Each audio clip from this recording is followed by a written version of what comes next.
Ever been sitting at a stoplight in your seemingly mild-mannered V8 when some joker in a newfangled chrome-plated Bluetooth-infested tow-mirror-flexing pavement princess of overcompensation pulls up and grins like he knows what's up?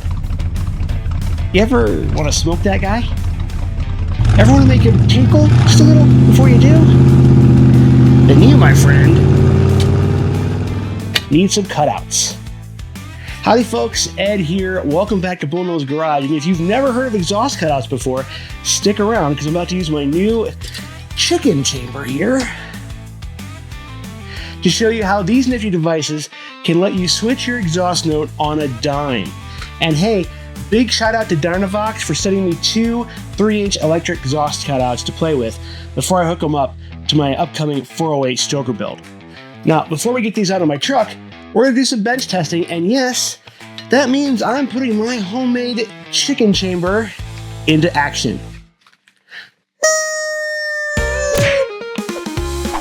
Hello.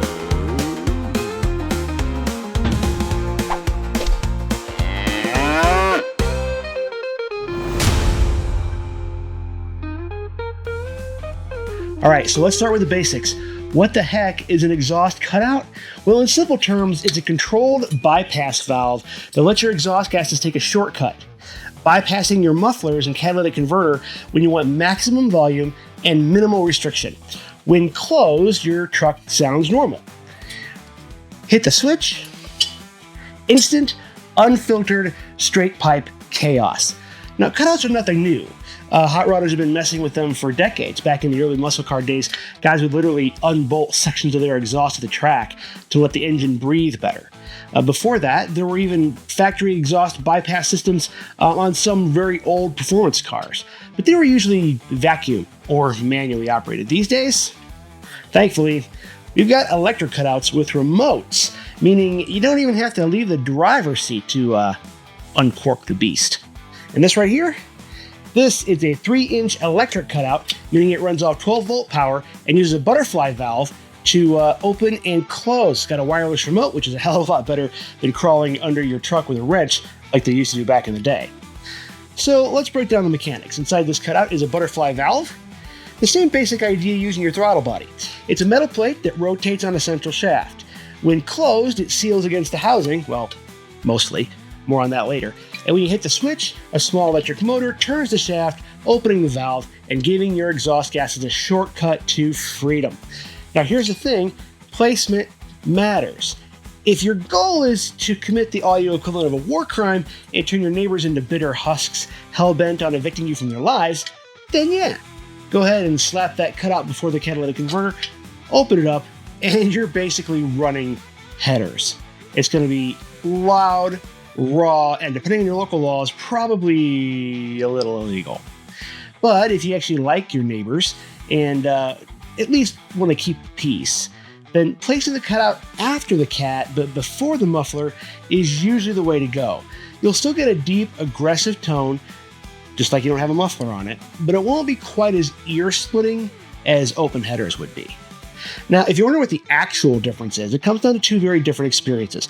Putting the cutout before the catalytic converter means you'll get the maximum noise with no restriction and zero filtration. If you want your truck to be as loud and free as possible, this is the way to do it. Like I said, it's loud, raw, and will make your neighbors question their life choices. It may also give you a negligible horsepower boost and less back pressure depending on what cat you're running. On the other hand, placing the cutout after the cat gives you what I call controlled aggression. You'll still bypass the muffler so you get a deep aggressive rumble, but the cat will take a little bit of the edge off, just enough to make it slightly less of a "sir, we need to have a talk" moment when a cop pulls up behind you. You're still running cats this way though, so any restriction that they introduce will still be part of the system when you open these up. For this demonstration, I've got my cutout placed before the cat so we can actually hear the difference when we flip the switch. But trust me, if you put one of these before the cat, you're basically summoning demons every time you hit the gas. If you're putting one of these in though, it's very probably what you're going for anyway, so far be it from me to tell you your business.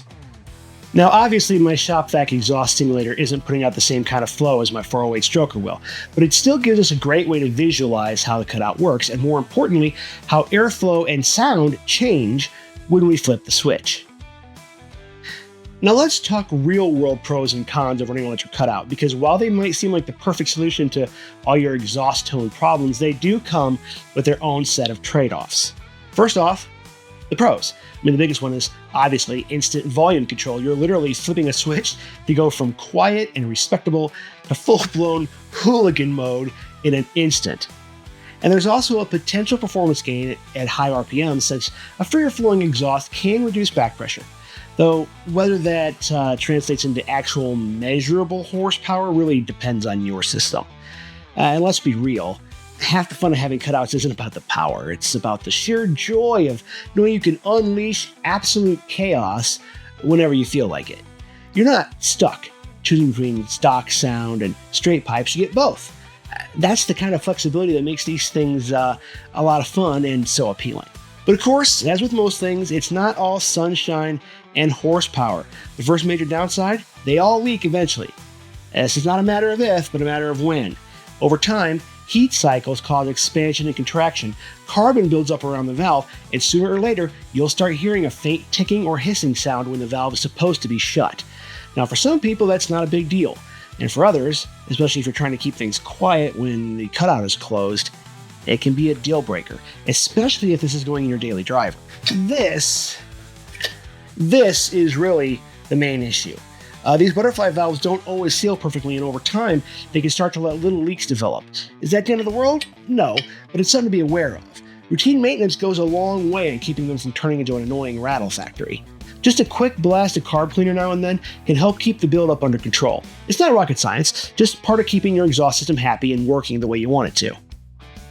If you never clean the valve, carbon buildup can start making it harder to close all the way, or even jam it up completely. This is why it's a good idea to cycle the valve open and closed every now and then, if you don't plan on using it every day, like maybe every time you start it up in your driveway or something, depending on your neighbors. Letting it sit in one position for months just lets grime settle in. And let's not forget about the motor itself. It's exposed to dirt, moisture, and road grime, all of which can shorten its lifespan if you're not careful. A little dielectric grease on the connectors and some basic shielding can go a long way in keeping it working properly. And of course, there's the big elephant in the room: legality. Depending on where you live, opening that valve on a public road might be technically illegal, especially if you're bypassing emissions equipment or violating noise ordinances. Some areas are more lenient than others, and let's be honest, plenty of people run these things without ever having an issue. But if your town has a Karen who dials the cops every time she hears a leaf blower, you might want to keep that in mind before installing one. Also, as a personal request from me, the old man of Bullnose Garage, respect your communities and don't open these up in residential areas at night. Guys, be a good steward of your horsepower. This has been a public service announcement from Bullnose Garage. All right, let's fire this thing up and see what happens. And away we go.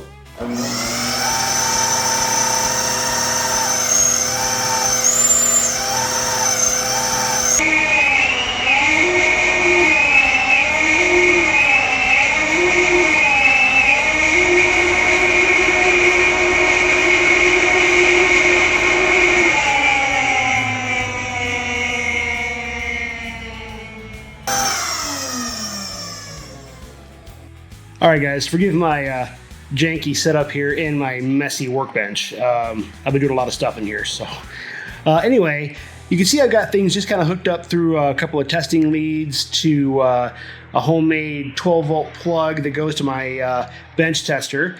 And that runs to the cord, and there's the control box, to the DynoVox cutout over here. So, in my grubby little paws, I have the remote control, and it's pretty easy. You just hit the unlock button, and you can see the motor turns this shaft right here, which turns the butterfly valve on the inside. I'll show you that in a minute. And it's just like that. Super, super simple. So let me get you down here so you can see the butterfly valve in action.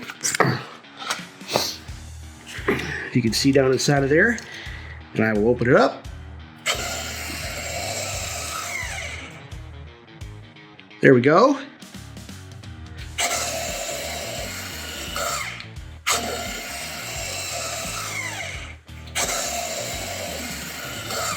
Super easy and simple. All right, guys, now let's see this next one with the chicken chamber. We are gonna see if opening this cutout makes those chickens any louder. Now keep in mind that this is a demonstration in my garage with a shop vac and some rubber chickens. So it may not make that much of a difference. But this is the first time I've done it, so I'm really curious to see. Okay, here we go, let's start our engines.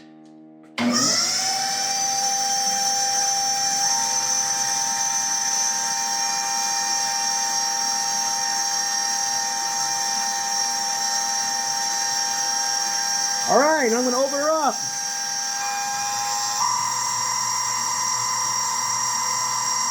That's incredible, listen to that. Close.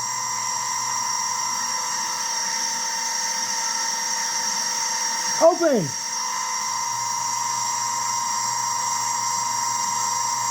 Close. You can actually hear a difference.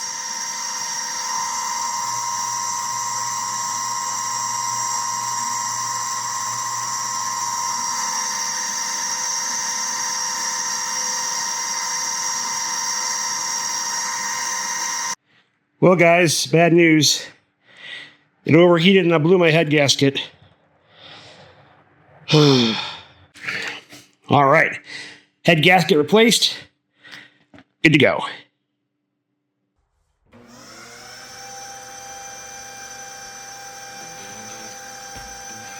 All right, so here's a little experiment I set up to measure the actual airflow through the system.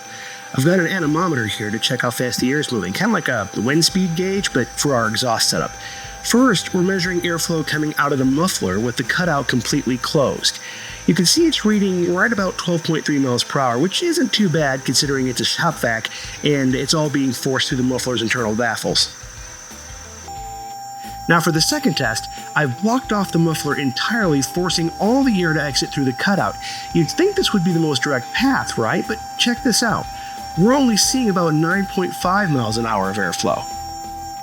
And finally, with the muffler unblocked and the cutout wide open, we're getting around 5.3 miles per hour to the cutout.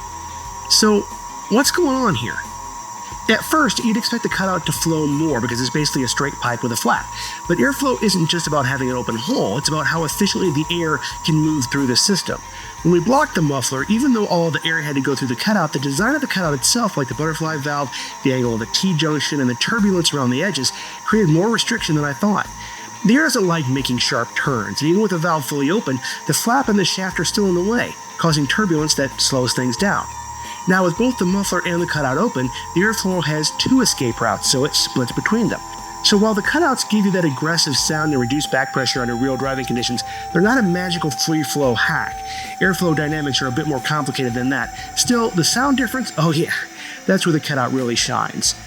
Also keep in mind, this is me goofing around in my garage with a shop vac and some rubber chickens. As you can see, the exhaust path is also a completely straight line, and the cutout is right before the cat, which is right before the muffler, and it's a dryer vent, and there's all kinds of stuff going on here. So real world stuff is absolutely going to be different than this, but I still thought this was a really, really neat experiment. Now, like I said, this setup is obviously not moving as much air as a real V8, but it's a fun way to demonstrate how exhaust routing changes sound and flow when you bypass your muffler. All right, guys, so let's take a quick look at just what comes in the box with this 3-inch DynoVox cutout. Okay, you've got your instruction manual here. It's pretty simple. It just kind of tells you about the parts and pieces that all come in here. We've got our gaskets.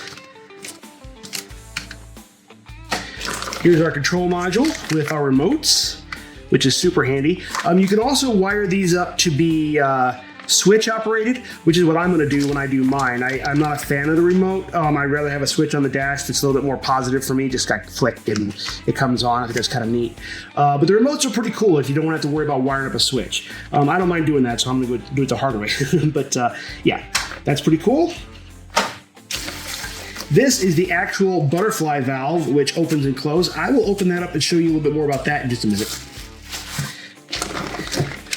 This is the clamp that goes between the end of the exhaust port here and the rest of the cutout.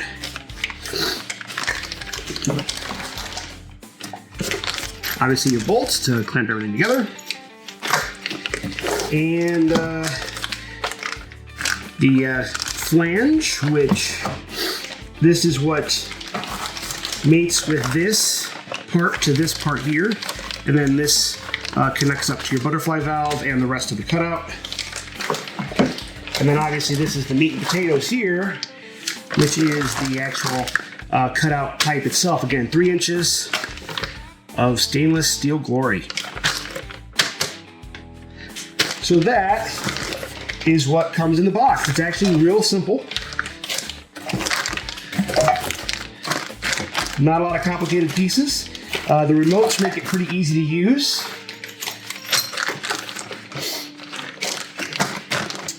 So things never go back in the box the way they came out, which is absolutely typical for all this kind of stuff. All right, so let's talk a little bit about this guy here. This is your butterfly valve. And this is what does all the dirty work for these cutouts.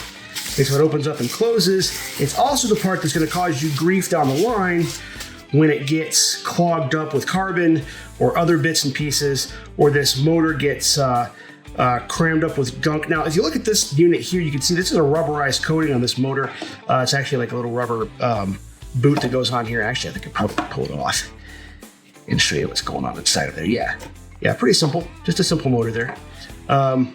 It's got that rubber boot on it, which is nice because that'll help keep the elements out. I think when I install these on mine, I'm going to actually add even a little bit more protection to this than what's already on here, just to keep it clean and free of gunk and debris. So yeah, it's pretty simple. Here you can see the sealing surface on either side, and it just plugs right into the control box. Let me take this off of my other one here. I've already got it hooked up with a remote. I will plug that in, and let's see, find where my remote went. See if this works. There we go. Pretty simple. Actually, the neat thing with these is that you can have it partially open or partially closed. You just have to make sure that you finish closing or finish opening it.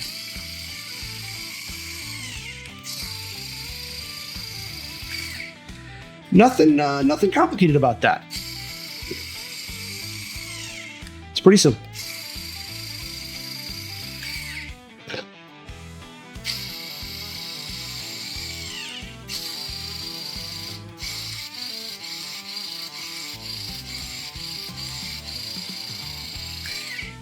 The trick with these is when you close them, make sure you close them all the way.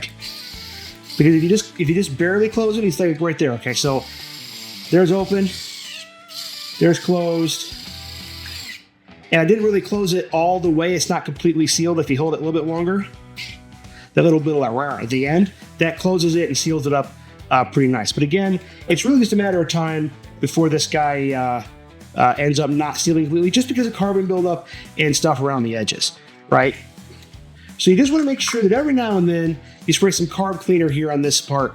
Now it'll be a little bit tougher once you've got the flange on the end here, but you can still get up in there pretty easy. Just crawl up underneath the vehicle and spray some carb cleaner in there. Operate it a few times just to make sure that it operates smoothly. And that will help. It will give you a little bit more life out of it before it starts to make a bunch of noise. But I really do think no matter what quality of these things you buy, you're going to end up getting some leaks eventually. That's just the nature of the beast. So luckily with these units, they are real easy to disassemble, unbolt, and just swap a new one in if that does happen. So yeah, there it is. So that's exhaust cutouts in a nutshell, or in this case, a peanut butter jar full of screaming chickens. Big thanks to DynoVox for sending me these. I'll be installing these on my 408 stroker build soon, and we'll see how they sound in a real-world test. If you're interested in adding cutouts to your own ride, I will drop a link to these below. You guys, if you like this video, if you like screaming chickens, or the thought of making some schmo in his chrome-plated sissy pickup tinkle in his undies, hit like, subscribe, and let me know in the comments. Would you ever run cutouts on your setup? Or are you the kind of guy who prefers a muffler that actually muffles? As always, if you have any questions, comments, concerns, gripes, internet ramblings, stick them below. And thanks again so much for watching, guys. We will see you next time.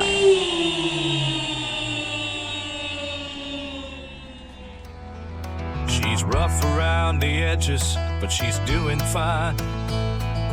Tinkering away, getting things to shine. At Bullnose Garage, she's considered divine. Thanks again for watching, we will see you next time. Thanks again for watching, we will see you next time.